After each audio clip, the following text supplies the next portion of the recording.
How are we doing this morning? Okay, oh, that sounded terrible. How are we doing this morning? Very well. Much better. So today what I'd like to talk to you about is multiple choice questions and understanding multiple choice questions. Now as teachers, we set multiple choice questions, don't we? But as students, when we get a multiple choice question, what happens to us? Ish. Yes, I like that. I like that a lot. Oh, do I need to wear it? Okay. Alrighty. So today what I want to talk to you about is thinking about multiple choice questions.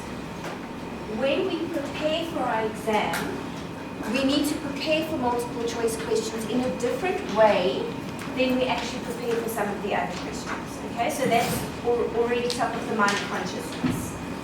How do we approach multiple choice questions in the exam? So I'm going to be talking through some tips in terms of that. And then of course I am waiting for your questions and your comments so we can discuss it, because remember, as a learning community, we learn together.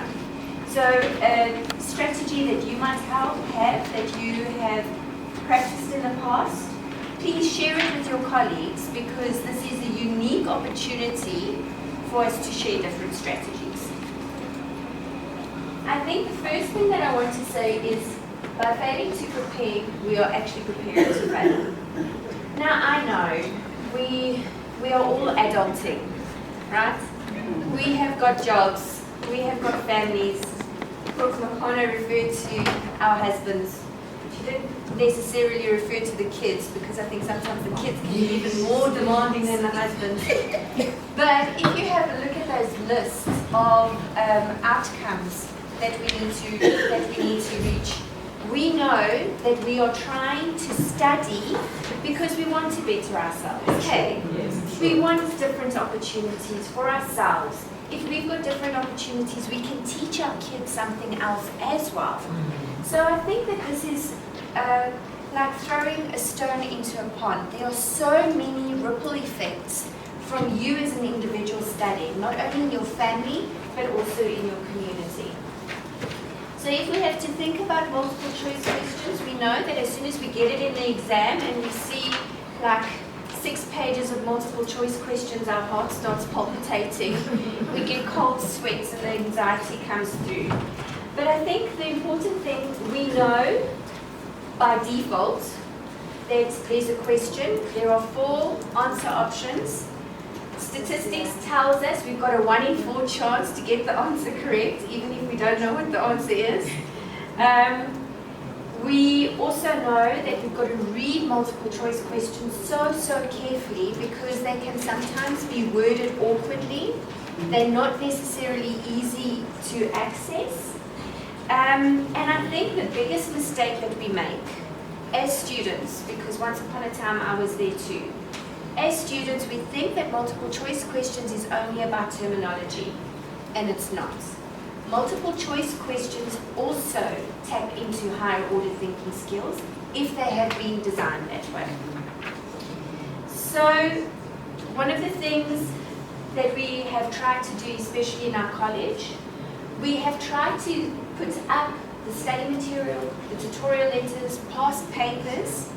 And the reason why we are doing this is so that we can give you, the students, an idea of how are questions worded, because we know, even as teachers, we have got a certain style, don't we, when we assess.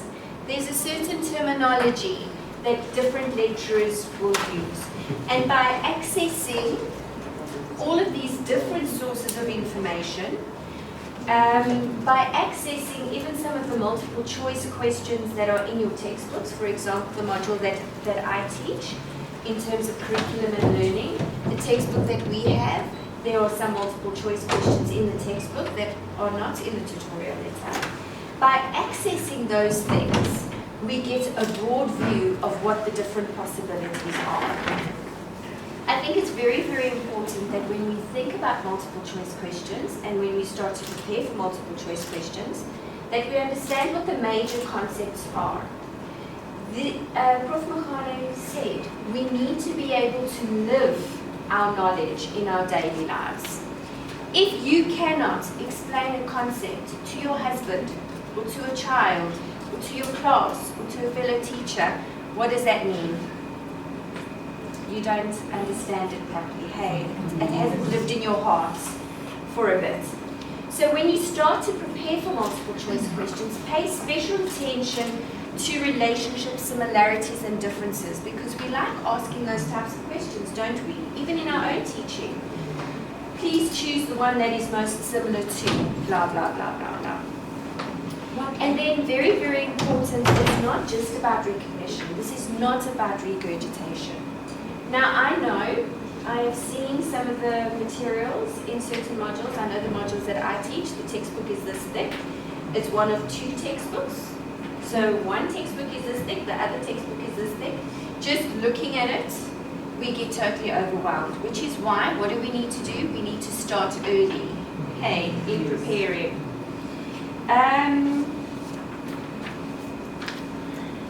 It's so important that we find practice questions. The key to success at UNISA, at higher education, online distance learning, is that we consistently work from the time we are registered to the time that we write our exams. And one of the ways that we can do this is we can start to compose our own multiple choice questions. Because remember, we are learning, we are testing our own knowledge. So find a study partner, if at all possible. Find teachers that are working together. This is a wonderful opportunity. Just look how many of us are here. If you don't know the person next to you, introduce yourself, swap numbers, have WhatsApp groups where you can compose multiple choice questions throughout the semester and swap them. Okay? So what are the things that you might want to include? Include wrong concepts, because remember we try and, I don't want to say we try and catch your eye, because that's not really what we are trying to do. We're not purposefully trying to let you fail, okay? But it is, if you don't know it, then you don't know it. Some questions should test your thorough understanding, and some should test application. We are now honours, and I know as orphan group, we know that we are in this awkward moment between undergraduate and postgraduate, because we're not yet masters, we're just in this intermediate phase. But it's expected of you at this stage in your academic career that you are able to apply knowledge. So from the NQF, if we think about Bloom's taxonomy, we are moving from lower order thinking skills to higher order thinking skills. So when you practice and compose your multiple choice questions, make sure that you include application questions. I think one of the most important things that we don't do as students, we don't go back and look at the mistakes that we've made. We are human beings. I keep saying, we are not perfect. I wish we were. I really wish we were, but then I think life would be boring. But go back and look at the mistakes that you are making, because this can help you prepare for the exam. For example, are there certain patterns in things that you are getting wrong? So when you do your multiple choice assignments for UNISA, you get the answer options back. Go and have a look at what did I get right, what did I get wrong? Is there a pattern that I can find? Have a look for omission errors, okay? So things that you may have just missed. Now if you've got a textbook like this and you've got 100 multiple choice questions, as human beings, what do we want to do? We want to maximize our time with minimal effort, right? I mean, this is our life is busy. We've got an hour. So there might be some things that you actually just missed, okay, or overlooked. Careless errors, actually making silly mistakes, not spotting some words. So this can sensitize you in terms of what to look out for when you're writing your exams.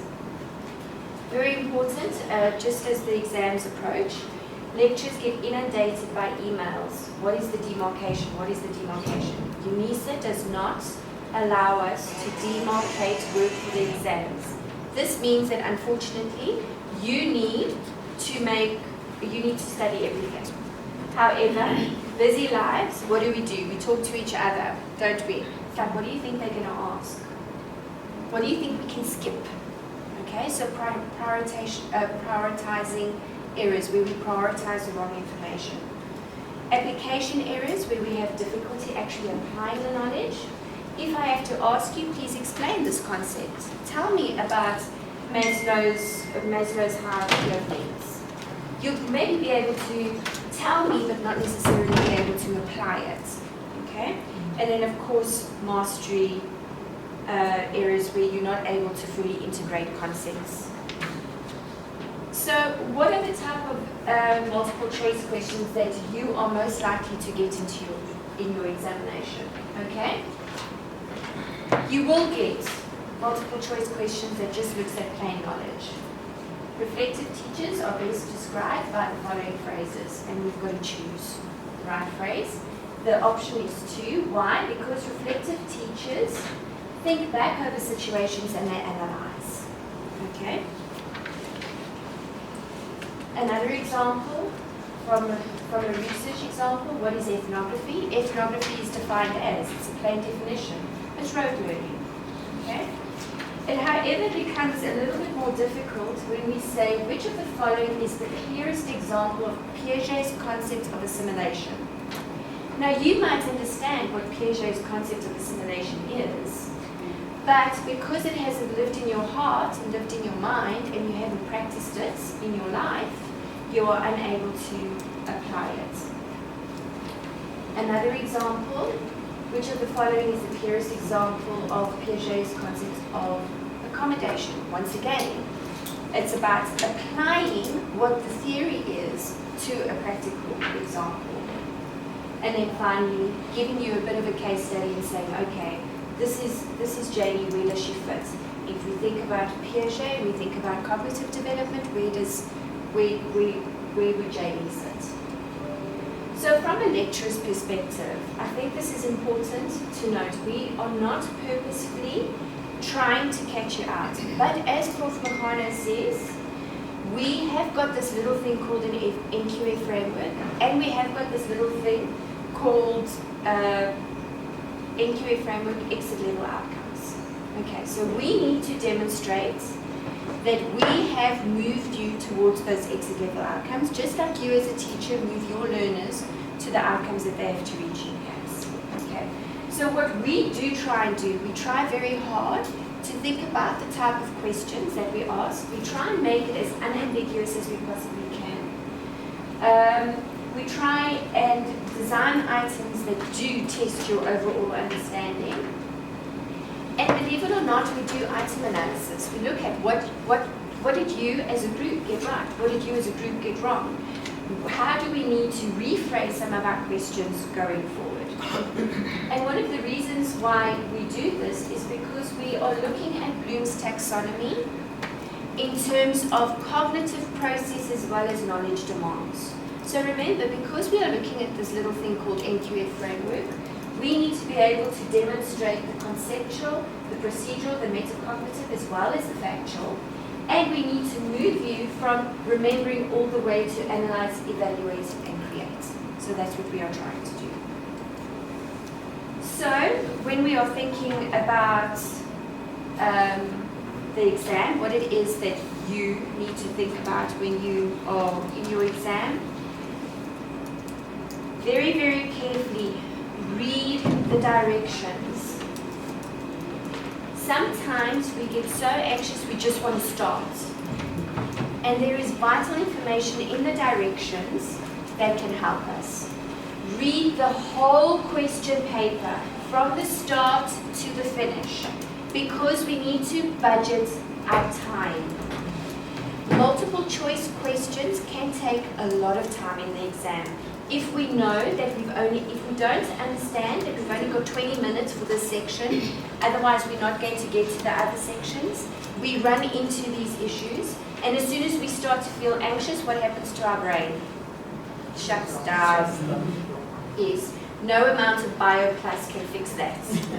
Okay. So just practical tips, keep things close to you. We like separate sheets sometimes, so there are different bits and pieces of paper. So keep those things separate.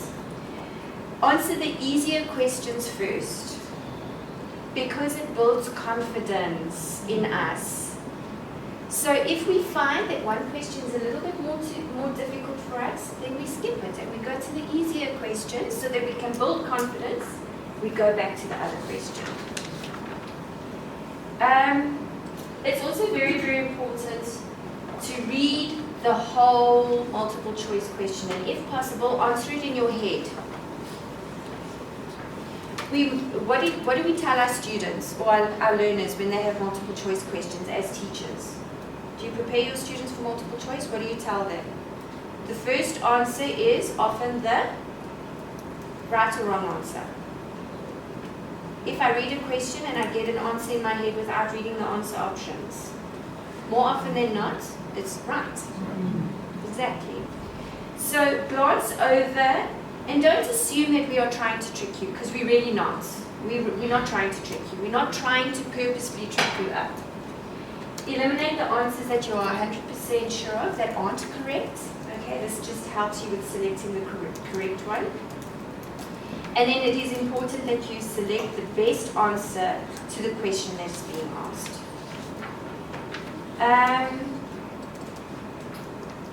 If you're having difficulty with the question, bank it. Remember, we have already budgeted our time. So we know there are 4 questions. We know we've got 2 hours.